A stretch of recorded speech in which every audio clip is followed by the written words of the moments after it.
evening, everyone. This is Coping with COVID and How to Thrive and Survive in Really Difficult Times. My name's Robin. I work for the Mono County Behavioral Health Department. We have this fine panel of people tonight. I'm very excited to share with you all.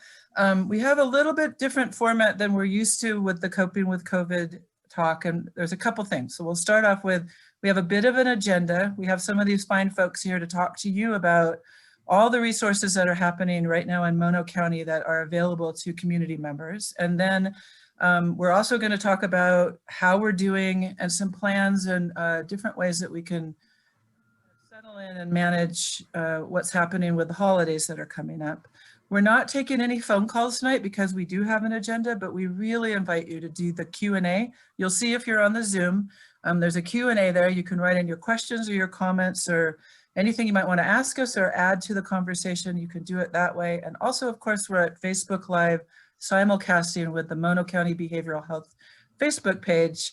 So you can put your comments there in there as well. We have Justin Caparuso, who kind of keeps us all heading in the same direction, and he'll make sure that we are doing that. So thank you for joining us, number one. And we're going to start off with Jennifer. Let you know some of the resources that we have here in the county and how you can get connected. And all of this information will be posted on Facebook Live and also in the chat. So if you miss something or you want to go back and reference it later, you can. Take it away, Jennifer. Thank you, Robin, and thank you everybody for having me. I am Jennifer Esparza, and I am the supervisor for Mono County Social Services Eligibility Department. And I'm excited to talk about some of the services and benefits that we offer there at Social Services. The primary one and the main one that I want to focus on is our Calfresh program, formerly known as, back in the day, as the food stamp program. The reason why is because the state now is offering what they're calling emergency assistance. So obviously if you are eligible to the Calfresh program, you meet the eligibility criteria, and you do have income in your household and you're not receiving the maximum allotment of benefits, the state has kicked in what they're calling the supplement emergency assistance. So it will bring that household up to the maximum amount of Calfresh benefits for the family.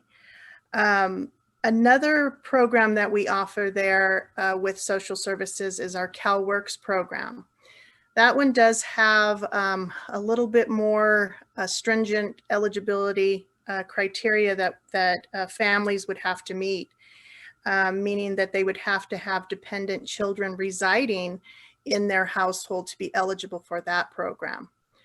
Alongside with the CalWorks, we also offer family stabilization. Again, you would have to be potentially eligible for CalWorks to be eligible for this program. That one would be able to help with rent up to a couple of months.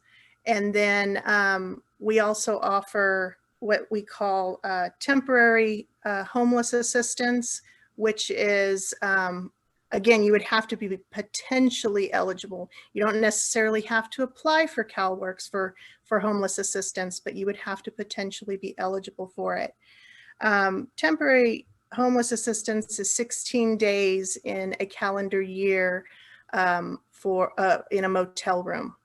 And then we also have permanent housing assistance, again, potentially eligible to CalWorks, which could assist with first month's rent, any security deposits, meaning the rent security, or any utility security deposits as well. So yeah, I strongly encourage any and everybody who could potentially be eligible for the Calfresh program to really apply, especially during this time that the state is offering that emergency assistance and bringing everybody up to the maximum allotment. So thank you. Thank you, Jennifer. And all of your services are in Spanish and English, correct? That is correct. And Awesome. to apply, I think I saw Justin put up a link. To apply, they also can apply on online using our C4 portal, which is a C4 yourself. And then we also have applications outside of the Civic Center lobby doors that they may fill out. And then there's a drop box also there. And then a worker will be in touch with them, in contact with them. Okay, thank Can you. I just chime in too, Robin and Jennifer? Yes. There's Absolutely. offices in Bridgeport and in Walker, and so applications that way. And a way to kick it off too, people can just call our office. You know, we have offices in Mammoth, in Bridgeport, in Walker. Like to call the Mammoth office 924-1770 and just say that you want to explore some different programs, and you know, you can say you want to talk to Jennifer. Yeah, absolutely. Okay. I'll be more than happy to help. And we'll help people look at what's available, because I know, I mean, I have a feeling that sometimes when people will hear us talking, they'll say, well, am I eligible? Or is it, you know, there's a stigma around welfare. If I call, am I asking for a handout? We just really encourage people. This is a time not to not ask for help. If you need help, pick up the phone call and call us, because the people in Jennifer's office that do this, there's several people, this is what they do. This is what we are here for. We do this every day. We help people. And somebody may say, I don't really know what CalWorks is, and I don't know if it helps me. And so we'll ask questions for people and help them see what it can do for them. Sometimes people think, well, I don't apply for Calfresh, I shouldn't get it. But you can have money, you can have an income, you can have some money coming into your household. This can just help you a little bit. And in these times, people need the help. Ask for it. It's here. It is your taxpayer dollars. This is what it is for. So I just really want to stress that. Just call, have a conversation. It doesn't obligate you to anything. And you may be surprised. You may find that you really want to participate in a program. So, oh, that's a good question. Can you see that question? Clarify which programs are available to the undocumented. Yes. So the Calfresh program, if you're a household size of 1 and you are undocumented, unfortunately, you would not be eligible based off of citizenship status for the Calfresh program. However, if you have children, or if you are residing with somebody who has legal permanent residency or US born, you don't even have to be related to that person, as long as you are in the same household and you are purchasing and preparing your food together. You could be added to that case. You just would be unaided, and the person that has their status would get the benefits, but you would be a shared household. So it could be a family, and the benefit would go for helping purchase food for the kids. Correct. Is essentially a way to look at it. Yeah. So it's complicated, and it's also available. And I know that your staff at Social Services are extremely consumer friendly and helpful. So probably the best thing, if you have any questions left over, call Jennifer directly or call the department. And if you can be helped, or your neighbor can be helped, or you just want to know more information about what's available, there are things available through the county for you. Yes, thank you. I can go on and on, Robin, to be perfectly honest, but I do want to respect everybody's time. But no, thank you. Totally. I appreciate it. Just want to make sure everybody has availability. All our contact numbers are on the website, and so please do check that out. This is Coping with COVID, how to get through these times. And it's for all of Mono County. And we're here tonight to talk a little bit about resources, and also about how we're doing and how we're making some plans to get through the holidays. So Bob, how about you go next? Can Okay. Sorry, can I be really, go ahead. I hope it's not too, I want to ask Jennifer to do one more example, and that is to try and explain that emergency allotment. So Jennifer, somebody is eligible, and let's say they have income coming into their household, and they're eligible to get $25 a month for Calfresh. But describe, would you, what's happening now with the emergency allotment, how much that let's say it's a household of 4. Can you describe how they'd be bumped up to the maximum benefit? Well, I don't have my number for 4 in front of me, but let's go with a household of 1. So if that person has income and like in the example that you're saying, Kathy, that they're only eligible to $25 a month, they would get that $25. And then shortly after that, the state has kicked in the supplement that would bring them up to the full allotment that a household size of 1 would be entitled to if they did not have any income, which would be $204. So regardless if they have income or not, each household is going to get, if they fall under, if they meet the eligibility criteria, each household is going to get the maximum for their size of their household during this time. And they've been doing it since March, and the state does have to submit, a waiver request each month, but so far, the feds have been very, very generous and approving these waivers each and every month. Thanks for indulging that. Thank you. It's significant to go from It is. It is a up to $200 a month. So we just wanted to put that. Yeah. Okay, thank you. Excellent. Be quiet. Yeah, again, that's why I strongly suggest everybody to apply. Definitely apply. Thank you. Experts. Okay, Bob from Amaka. Okay, thanks. Bob Hughes, I'm the Executive Director at AMACA, which is Inyo Mono Advocates for Community Action.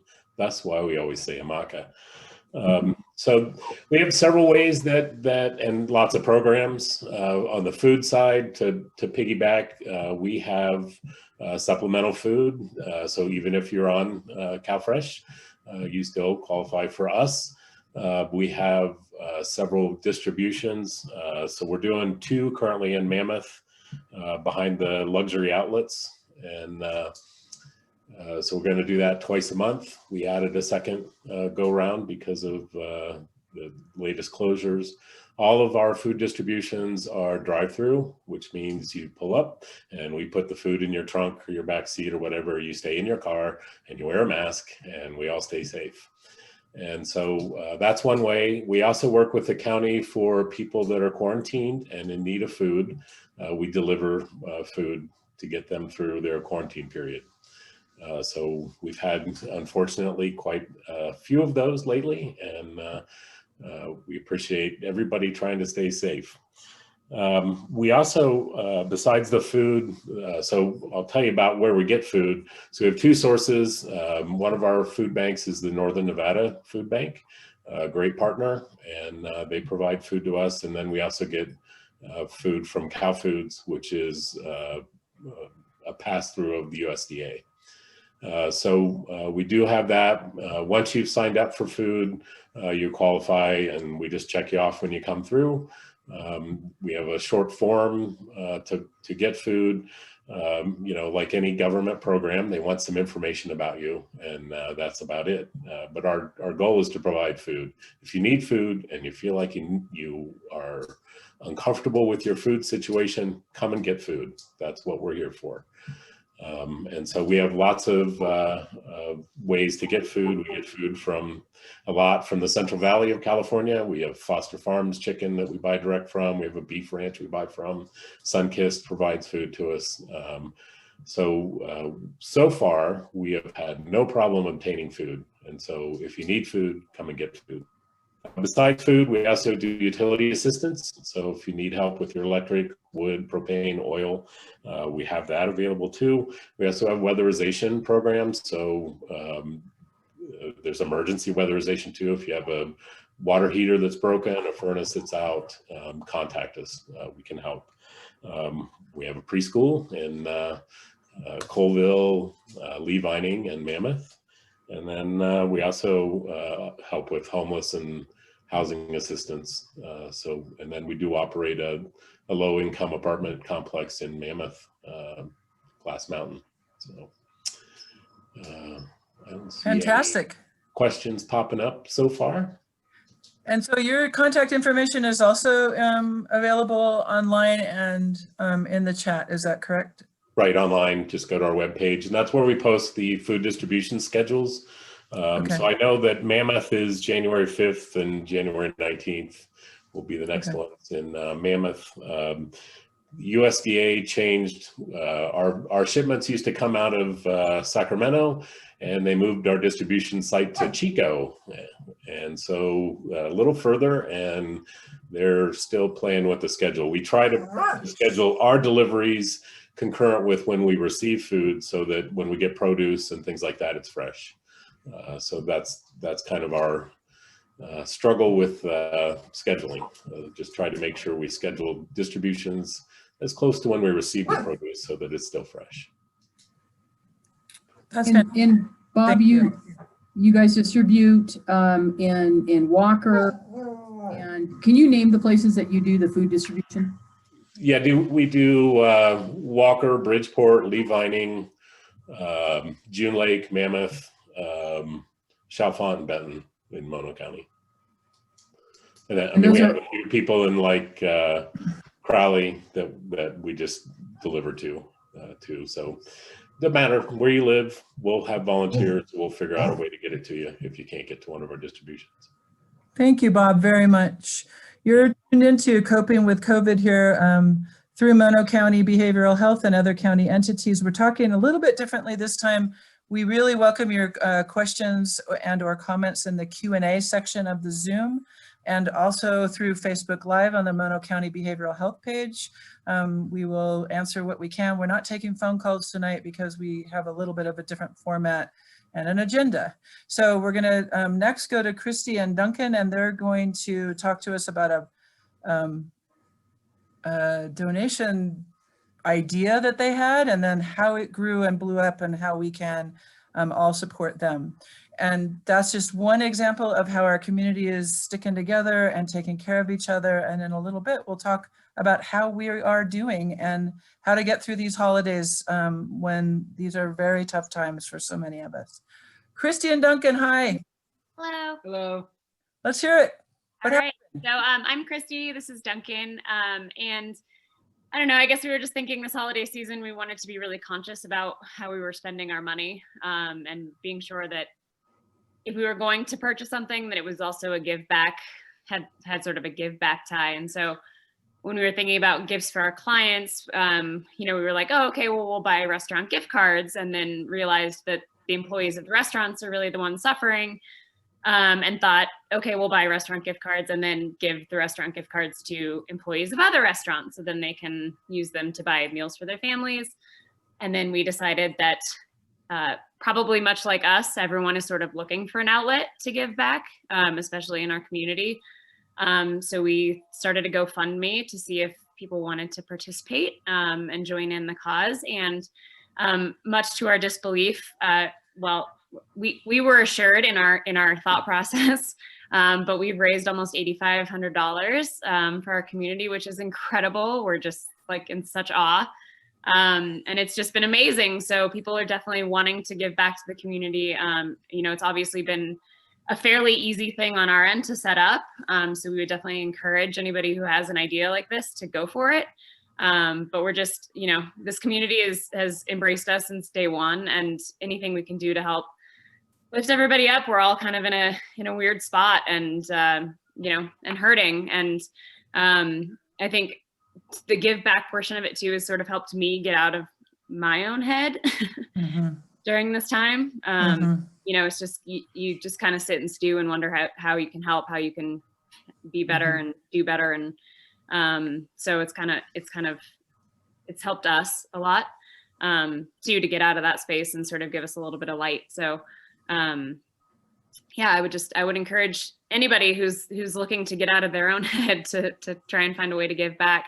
But especially if you feel pulled to donate to our community to this specific cause, to this campaign, the link will be posted, and we're just really excited to be able to help in a really big way because of our community. So And there's a lot of people within this community and outside of this community that are so willing to help. A lot of people don't live here but love Mammoth, and if they see something where they can help, they're easily going to do what they can to help. So reaching out to everybody, and just kind of, there's definitely other opportunities to start. The restaurant business isn't the only one that needs the help, so there's more opportunities to help. So when you all started this campaign, did you have any sense of, like, what did you think would be like an amazing amount to make? Like 3,000, 5,000, So 100? I set the initial goal at 2,000, and even Duncan was like, well, it might be a little high, like, you know, and I was like, well, you have to dream big, right? So let's go for it. And then it just is, it's blowing us away. It's crazy. So Awesome. And so people can still donate. And the really cool thing about GoFundMe is you can, if you have $3 or $5 or $100, it doesn't matter. It all adds up. It's a great way to see how the community can come together with a little bit or a lot and make $8,500 so far. When are you closing your campaign? So we're going to run it through the 18th. And at that point, then we're going to start allocating. I've been in touch with the restaurant owners and gotten the number of employees that they have and employees that they've had to lay off. So we'll be distributing kind of mathematically, just so that it's fair for everybody involved. And unfortunately for this campaign we're keeping it specific to restaurants. We were kind of just thinking, you know, this is a way for families to put a nice meal on the table for the holidays. So again, there's so much opportunity if somebody wants to start something else, that would be great. So yeah, we just, initially we had been talking to Elisa at the Warming Hut, and she was just kind of going on and on about how she felt for her employees, and it just seemed like it felt like a good place to start. Well, thank you. And if you want to donate to the GoFundMe, please check out the link. You can see it here on the chat, or you can go to Mono County Behavioral Health Facebook Live or Facebook page. The information will be there as well. I know it's kind of circulating throughout. And I believe Friday is the 18th, if I'm oriented at time and place. Okay, so if you could get your donations in between now and the end of Friday, then let's get those numbers up into the 10,000 part. Yeah, and to your point too, if it's $2, you know, every little bit goes a long way. And and if you can donate $2 to 10 different causes and touch a whole bunch of different things, that's awesome too. So yeah, whatever you got. Wow. Well, thank you. Thank you for that. Thanks for being here tonight. Thank you also to Jennifer and Bob for giving us a rundown on what is available out there. Again, it's a lot of information, so do not hesitate to call any one of the county departments here that you can. Like, we have behavioral health can help you get focused in the right direction. You can call the social services, you can call or just look on the internet with Amaka. There's a lot out there right now, and we're trying our best to make sure that people are taken care of to the best that we can. And so, thank you, Robin. I want to say good night and thank you for joining us. Bye. Really appreciate you being here. Thank you. Okay, so let's talk a little bit about how we're doing and how we can inject some kindness and understanding into our community. I'm going to just start us with an idea. Human beings, we've talked a lot about breathing, the two things that we have control over, no matter how you're doing, how much money you have or don't have, working or not. The two things we have control over is our breath, and that can really calm our system down, and connection. We have control over whether or not we're connected. And that by breathing, we create resilience, and we are able to calm our systems down and feel better. And by connecting, we also create resilience and also create purpose, meaning, and hope within ourselves, in our spirit. So we've talked about that every time we get together. We talk about different ways we're doing that. We talk about Ingrid's baking skills and our dogs. And so tonight, I wanted to say that one of the things that we're hearing, and one of the things that I feel like we're watching, is that we've got a lot of division. We've got people who are adamant that nobody should be outside doing anything under any circumstances. And we have people adamant that COVID is a hoax and it's a joke and it's not really real or true. But most people are in the middle. And by that, I mean that you either don't have the means to be on the one side where you can just stay at home or avoid people at all costs. But what I mean is that we're heading into a time when we have ritual and we have tradition and we have connection with the people that we love or not so much don't love, but that we're around typically for the holidays. So how can we create that in our lives and not feel badly about the fact that we're not going to polarize ourselves? So I'm really wanting us to address the fact that we all want to be around the people we love right now. Like that's just at our core right now. And every single one of us on this panel and every single person who's listening and all the rest of the people are struggling with how to make decisions about what you do around that. I will speak as a person who lives alone and tell you that isolation is a thing. And so I've had to work very hard to find ways to stay connected to people, to even today go into town and just drive around where I might see other humans. There are ways in which that calms me down because otherwise I get numb. And if I start to get numb, then I start to feel disconnected. And if I get disconnected, I start to feel really, really crummy. And I am a person in the field of knowing how to take care of yourself. So I want to open it up to all of you. How are you doing today? How are you sleeping? How are you navigating some of these very difficult decisions? Who would like to go first? Oh, okay. There's a thing in television, radio, and Zoom meetings called dead air. Yeah. No, Okay. I'll help you out here, Robin. Okay, thanks. Yeah, first time call. I can't leave you hanging there. So my name's Frank. You may see me in another Zoot suit on another day, but tonight I'm just joining you here. Believe it or not, a regular person, just like all of you. And I think one of the ones I'm working with is, all my kids and especially my mom. She's in an assisted care center, and you worry about them. And one of the things to stay connected with my mom, they got this thing called a grandpad. It's like an iPad for, simplified. And she loves to go shopping, but she hasn't quite figured out how to do that part. So I have to hold the screen up for her on my computer while we go shopping. So she kind of enjoys that. But I was speaking with Robin. I can't remember the days, Robin, if it was this week or last week. All of us have a certain level of, we get different skills, for managing stress. I saw Duncan, we play hockey together once in a while. I just throw the puck his direction and he goes down and scores a goal. But, we don't get to do that this year, right? So even though I'm in a business where I'm supposed to be able to manage stress, I was telling Robin, I have to actually think about taking care of myself now when I never really used to have to. And so I've got to carve out a little time every day just for some contemplation time, just some time to get away from the work, get a little exercise in.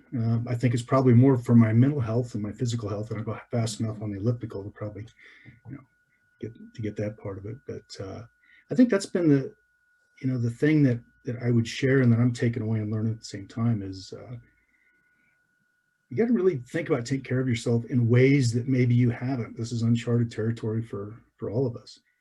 And, I want to be with my family, certainly want to be with my kids, but we can't.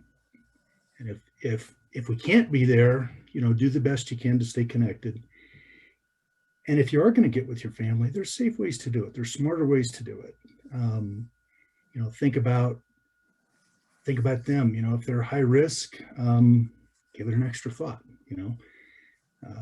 If if you can follow those recommendations that all of our wonderful doctors have given us, it sounds pretty simple, but the distance wash cover stuff, it matters, so if you're going to connect, if you're going to find a way to do those things that are supernatural to all of us, it's front and center for me too.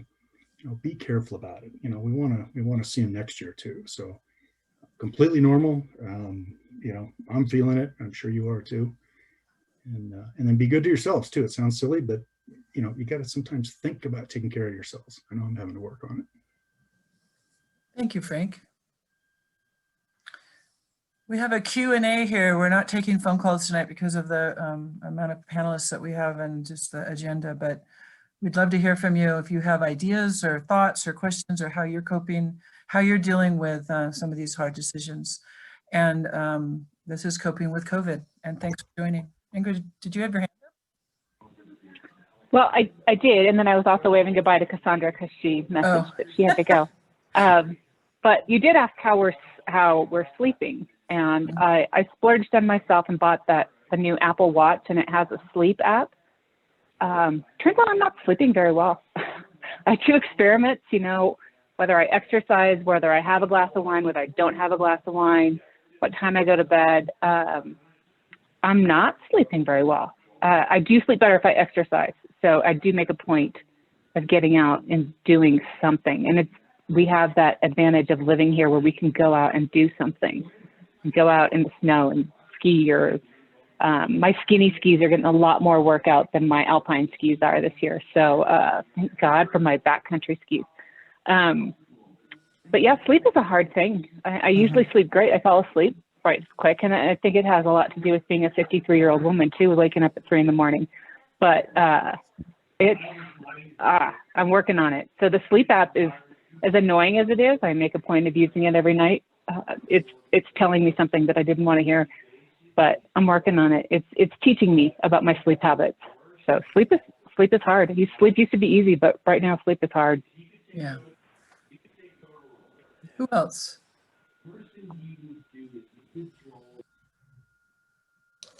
I'll go. Hi, everybody. One thing I wanted to bring up, not only are we dealing with COVID, but for some of us, this time of year is really hard. Yeah.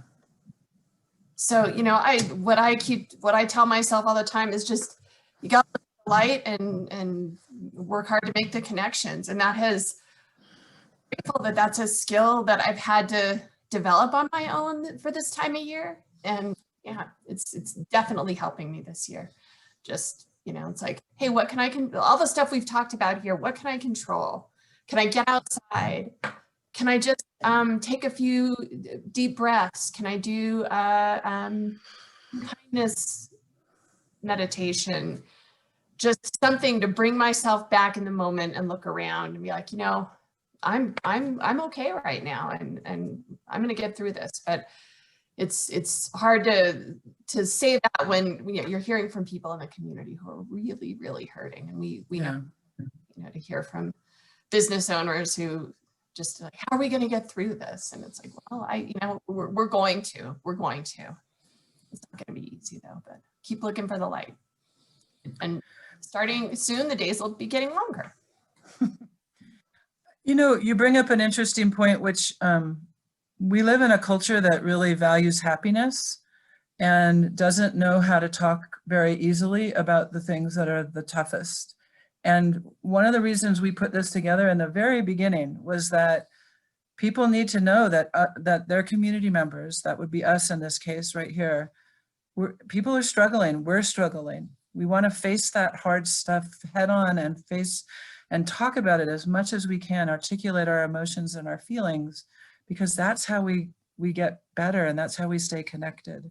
So I know it's weird, but I really recommend that you recognize that, like Stacy's saying, there's so much grief right now. There's so much grief in my heart right now. There's also love and joy and other things, but I am not sleeping well either. And I think, well, why shouldn't I get up at 3 o'clock in the morning? And I kind of wander around the house a little bit and then realize, like, if I get up at 3 o'clock in the morning, 8 o'clock in the morning is going to suck bad, right? And but we're hurting, and this is hard, and these holidays are hard. Whether or not we had COVID, like you're saying, we all are going through some bumps. And so it's important for us to reach out to each other and say, how are you doing today? We are the community gatekeepers. How do we take care of each other?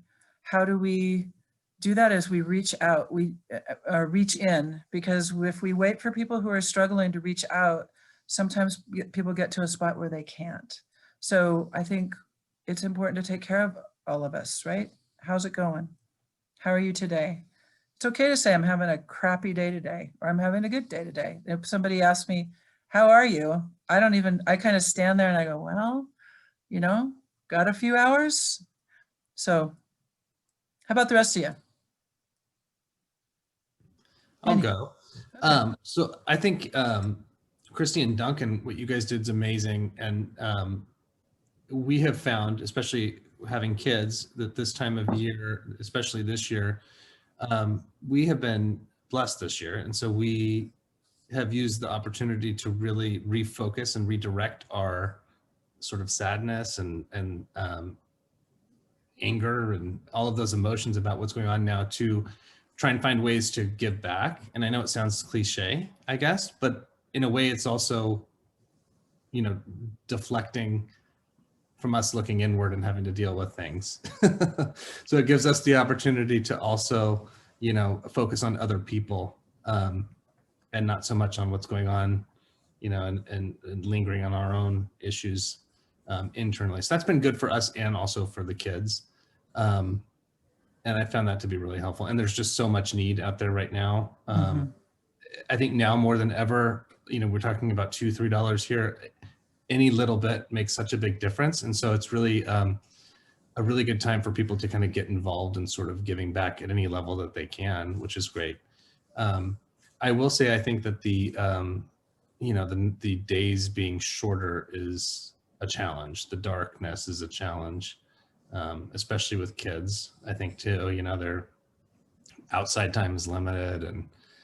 And so that can be a challenge. And as I think it just, you know, I go, like we've talked about on this, I am in the middle, and then I go this way, and then I go that way. So there's days where I feel like I don't want my kids around anybody. Then there's other days where they're playing with all their friends. So you know, it's hard. And I think during these, as it gets darker, and during these times, I especially have now sort of I sit on calls all day talking about it, which is not helpful at all. I know several of you do the same thing. And so at the end of the night, luckily I have my wife who says, you've talked about it for 8 hours. You need to not, you know, you've got too much going on and you're thinking about it too much. And so I need to find a way to turn that off a little bit. Almost, you know, too much information isn't great for my mental health.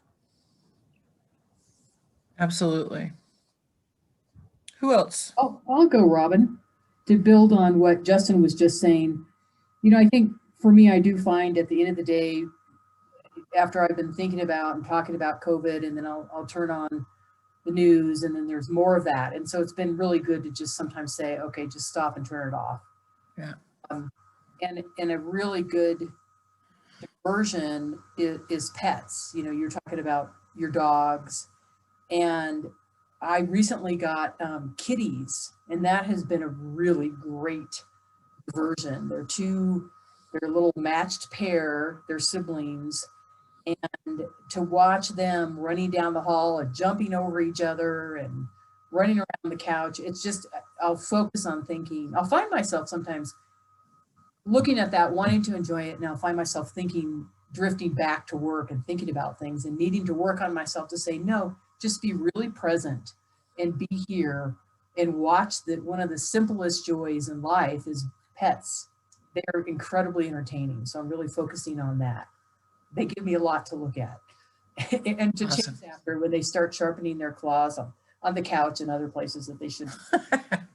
It's been really good. But I think, like other panelists are saying and other people are saying, it's difficult to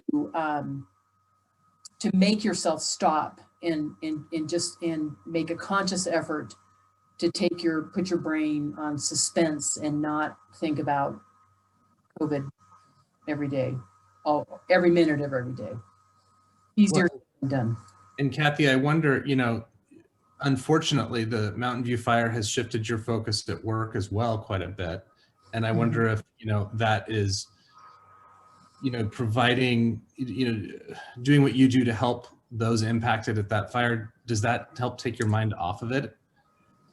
It absolutely does. And it's what other people were saying, Christy and other panelists, it really is, it does. It absolutely does. There's just no other way to answer that. It helps to be able to put your energies and your focus and your attention and work really hard to help other people. It does feel really good. Yes, definitely.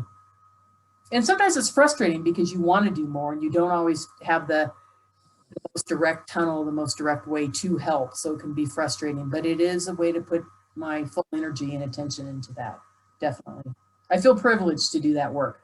And that sounds cliche, but it really is true. Robin, if I could add something, I think part of living here in the Eastern Sierra, especially if you're, we're all active doing different things and are, normally we just, if you're going to survive back here on the East Side, you get a little competitive nature. Every day does not have to be a personal best, right? We are all going to have, days where you're just kind of eating it up, and other days where, getting out of bed seems like a struggle. And, that difference from high to low is going to be, it's going to be a lot wider swing now. And, give yourself a little forgiveness and others around you. Don't expect them to have their personal best every day, but as long as we don't all have our personal worst on the same day, we'll do pretty good. And that usually doesn't happen. So, little forgiveness to ourselves and everybody around us, it's going to go a long way. Fully agree. So this is coping with COVID, how to survive and thrive in terrible times, I guess, is what we're calling it these days. And we're here, we'll be back in January. We're really grateful to be here tonight, this wonderful crew of people. Please feel free to put either ideas in the chat or the Q&A. If you have ideas about what you want to do for the holidays, or what, just what you can do for your community, anything really, how you're doing, how you're sleeping, how are you? That's what we're trying to do, is reach out into our community to find out how people are doing, because we know a lot of people are having a really tough time. And then if you're not necessarily having the worst of times, but you don't know what else to do, that can be a really uncomfortable feeling as well. So highly recommend that you, first of all, be kind to the people in the post office that are waiting to get their yellow cards filled, because that can take about a half an hour, and that you, smile with your eyes, or just try some small talk there, just some way of connecting with the people that are at the grocery store or the gas stations or the post office. For sure, right now it's super busy. Being kind to the people that are serving you, that is really, really important. Anybody else? Sorry. Go ahead, Christy. Okay. I was just going to say too, I think I've been trying to be really conscious about the way that I'm connecting with people. I have found too that we're all kind of in the thick of it, and we tend to talk about COVID a lot, or we talked about the political landscape a lot, or we talk about how bad things are. And so I've been trying to be really conscious about trying to talk about the things I'm grateful for, the fact that I'm still lucky enough to be able to work. And I think it's really important that we hold space for people, like to Justin's point about having really good days and feeling a lot of joy. And like, you can feel sort of guilty for that I'm having a good day, like, but everybody else is struggling. Should I be having a good day? So I think it's important that, we need the joy as much as anything right now. So I think it's important that we also have grace for how everybody's feeling. I've definitely been doing the to Frank's point, on the good days I'm riding the hell out of those good waves, and on the bad days I'm just trying to get through it. And I think it is important. It's definitely one thing that's risen to the surface in this, is I think people are being a lot more honest and a lot more vulnerable, and I think it's sort of been beautiful to see. So for what's been lacking in the community, I've definitely also felt a little bit more connected as a species, just that we're sort of all in it together. And Kathy, congrats on your cats. That's great. They definitely help. Pets help, no doubt. Bob, you want to go? Sure. So as a place that survives on volunteers largely, we have a lot of opportunity for volunteers. We keep everybody safe. So when we talked about all the distribution sites, everything's drive-through. So it's volunteers. And in Bishop, we pack all the stuff in bags so that, you know, when they pull up, we have like a bag of frozen stuff, a bag of canned goods, and other miscellaneous things. And I think volunteering is a way that people get out a little bit, get to give something back, and it's fun. I mean, we get really weird stuff. So we had like half of a pallet of 5-pound cans of grape jelly, and the volunteers had a blast trying to get people to take that. Hey, you like grape jelly? I have a 5-pound can of grape jelly. You know? So, you know, the volunteers are wonderful, and we've really had everybody in all of our communities step up, and it's been great. So Kathy's seen it. Everybody, you know, even in Walker after the fire, we had Northern Nevada come with a special truck. And it was everybody from the town that was there helping us pack all the food from the truck into bags before we started handing it out. And, you know, these are people that lost their homes, and they're up there helping their other neighbors. So great communities. It's amazing. Beautiful, beautiful. Anybody else? I want to just quickly, the Walker, the Mountain View fire response, that's something heartwarming and just worth mentioning. I think it's the amount of donations both through the Mammoth Lakes Chamber of Commerce's nonprofit, the Northern Mono Chamber, and other private donations is hovering somewhere around $200,000. And so they're already working on how to distribute that to the, you know, 70 plus households who lost their homes. So and they're still taking, there's a Facebook group, there's still a group of people up there managing donations. It's just the Eastern Sierra and beyond have really stepped up for the fire survivors up there, and it's very heartwarming. Yeah, And Stacy, I heard that the Bishop Fire Department collected, I think, about $10,000 in gift cards for the fire victims. Sorry, Frank, cut you off. Oh, no. It was just great examples to put out there, right? You know, this may sound a little goofy, but, you know, we're earning kind of some, I don't know, community calluses through all of this.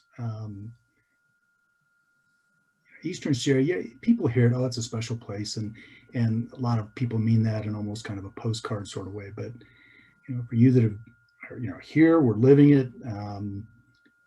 You're hearing all the different examples. You know, it certainly stands out to me, both as a, you know, somebody who lives on Lower Forest Trail, you know, out shoveling snow like everybody else. You know, at the end of the day, we're all individuals in a community, and to you know, to hear hear and see, I get to see a lot of these things too. You know, there's people moving out and moving past themselves. That's a big deal. You know, yeah. You know, 4 days in a row, maybe you give a little bit, and on that 5th day, you need a little bit. You know, to Kathy's point, you know, get out there, and we've got resources out there for people, and it's to be given away. I can guarantee you, she doesn't want one thing standing next to another one. You know, if she's got it in store someplace. I know Bob goes to the end of the earth to get that stuff pushed out regularly. You know, and is not happier unless he, you know, has an empty van coming back. So please, you know, reach out for these. These are for you, for us, and on any given day we can be on the receiving end of that. So, you know, as we help each other, I mean, we kind of help ourselves too. So, you know, don't hesitate to reach out for these resources. They are for you and for us. Really well put, Frank. Christy or Lauren, do you want to add anything? Christy, I knew you were gonna. You guys like grape jelly? You were gonna. Should we Maybe we could give you guys the grape jelly for Christmas. Lauren, you can go first, please. Go ahead. Sure. It's nice to see you back here. Thanks for joining us again. I got sick like a week and a half ago. It's not COVID, but it definitely made me review like my actions. I've been definitely more on the more conservative side since Thanksgiving. I'm one of the people that is way too into COVID right now. So I'm aware of our current situation. And I'm also like super independent. So it's really hard for me to ask people like, hey, can you go to the grocery store for me? Like I can Venmo you some money. Can you drop some stuff off for me? Can you get me some medicine from the pharmacy, stuff like that. So I just wanted to say, like, if you need help, just ask. You know, we're a pretty, sorry, my voice is all like messed up from coughing so much, but we're a pretty tight-knit community who's like has that independent spirit. We're willing to help out our neighbors. If you need help, ask for it. Also, we have on the COVID resource website under community or resources, we have local resources, and it lists all the things we talked about today too, in addition to like rental assistance, utility assistance, legal assistance. There's a COVID, sorry, Justin, there's a COVID email helpline. I know I get random phone calls in Parks and Rec all the time. We're all willing to help. Just reach out and ask. And Lauren, you said something really, I think it's important because I certainly had to learn this. We give when we will ask for help the way you have, you know, a few years back, I was asking for help. It gives other people permission to ask for help. Mm-hmm. You know, in that sense, a lot of us kind of need to lead by example to say, you know, I need this. And it helps the other people do the same thing. You all rallied around my home several years ago. So thank you.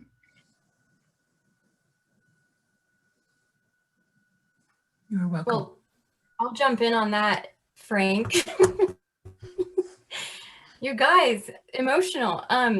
This reminds me of I think what I was thinking from the beginning, which is when we ask for better skills in life, when we ask for to be more kind or to be patient, we ask the universe or we're praying for better skills. We don't just get zapped and get a new skill. We get opportunities to exercise a new skill. And I'm going to cry because Frank was emotional, but this is our opportunity. Like this is the universe telling us, hey, Christy, you need to be more compassionate. And this is the opportunity to exercise that right now. Or to be kind or to be more generous. Generosity is huge, right? So you don't just get generosity, you get an opportunity to practice generosity. And I think that this past year has been all of our golden opportunity to become better people. And it's just really about, taking full advantage of that opportunity. When things are hard, the only way is through it. You know, like you can't skirt it. And I think that what's so beautiful about this panel and everything that I've heard thus far is that we are all going through it. We're going through it together. And along that journey, we're picking out the little diamonds in the rough, you know, like the cats or the memory from, you know, what Frank was just mentioning, memory from past is helping him be better now and helping him practice gratitude. And I think it's just, we're all doing it exactly the way we ought to be doing it because there is no manual for how to do it.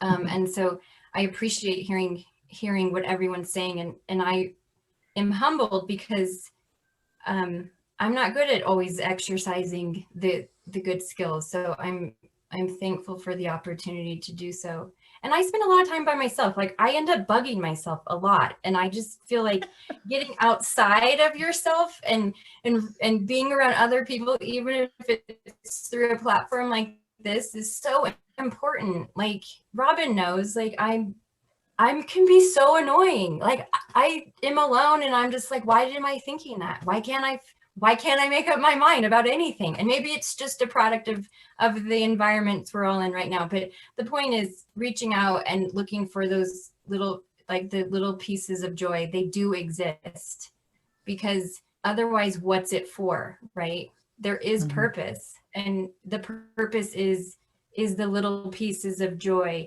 like the meteor shower earlier this week. What a joyous thing, right? Like that's a reason to get up at 3 in the morning and wander around the house, Robin. Is the meteor. Yep. So, So what a it wonderful thing. exists, Thank you. and I have just been really humbled hearing all of. Oh yeah, you cut me off. Thanks. Okay.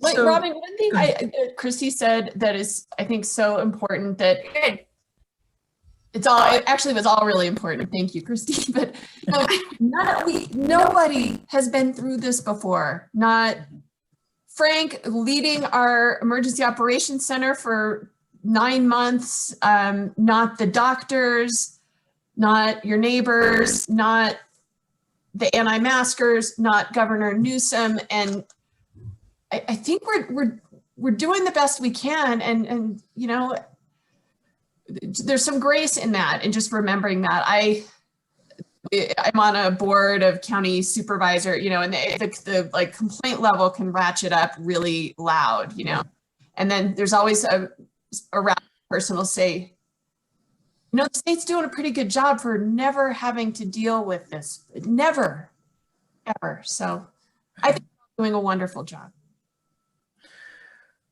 So it's 6:30. I'm going to say a few more things, and then I would like to do a little bit of breathing exercise, like a 2-minute one. Stacey, do you mind leading us through that in just a second? Or do you, just a quick breathing exercise in a second? Sure. Okay. You don't have to. I can make it up. But I want to tell you all, I wish you really lovely end of the year. I'm so grateful that you're in my life. Some of you on the daily, some of you not as frequently, but I'm always really glad to be here to be with you, but also with our community. And I want to thank Justin always. You just do such a beautiful job of keeping us moving forward and kind of keeping this all going. This is being recorded, so it will be posted on the county website, the COVID website, but also through Facebook Live, through the Mono County Behavioral Health website. You can check us out that way. Contribute to Christy and Duncan's GoFundMe page. It closes on Friday night, so let's get them past the $8,500 mark, $2 at a time, whatever it takes. Reach out to anyone that you're worried about. Tell them that you care about them. If you need help with any of that, call my department, Mono County Behavioral Health, 760-924-1740. And I want to thank Jennifer and Bob, Christy and Duncan for joining us tonight. Please come back anytime. Frank, thank you so much for being yourself and your vulnerability and being a big heart in our community. Lauren and Christy, thank you. Kathy, Ingrid, Stacy, and also to Jennifer who had to take off, and Cassandra. Again, just thank you, thank you, thank you, thank you. I'm glad you're part of my community, and we'll see you next year. Want to do 2 minutes, Stacy? Want me to do it? Well, I'm going to be bad at keeping track of time, so if you can actually make it be 2 minutes. Okay. All right, everybody. What happens if I flunk this? If you flunk it, then you're going to pass out. Okay, I'm ready. Okay. I'll probably pass out. Okay, so just get comfortable. Open eyes, close eyes, we don't care. So you're going to take a big breath through your mouth, fill your lungs all the way up. You can let it out your nose.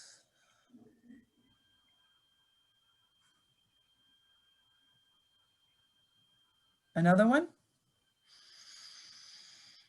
Really big, all the way up. Start to feel your face and your shoulders relax a little bit. We're going to do one more, and then we're going to do a minute of just regular breathing and trying to get whatever thoughts come into our mind to just leave for a minute so we can relax. Okay, ready? One more big one.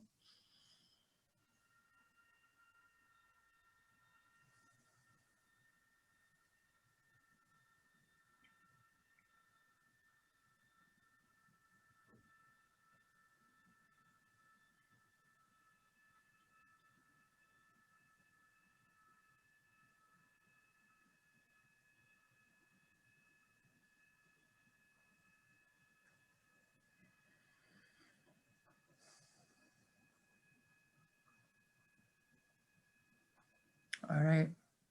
Thank you so much. We'll see you next year. Thanks, everybody. Thanks, everyone. Thank you. See ya. Good night. Take care.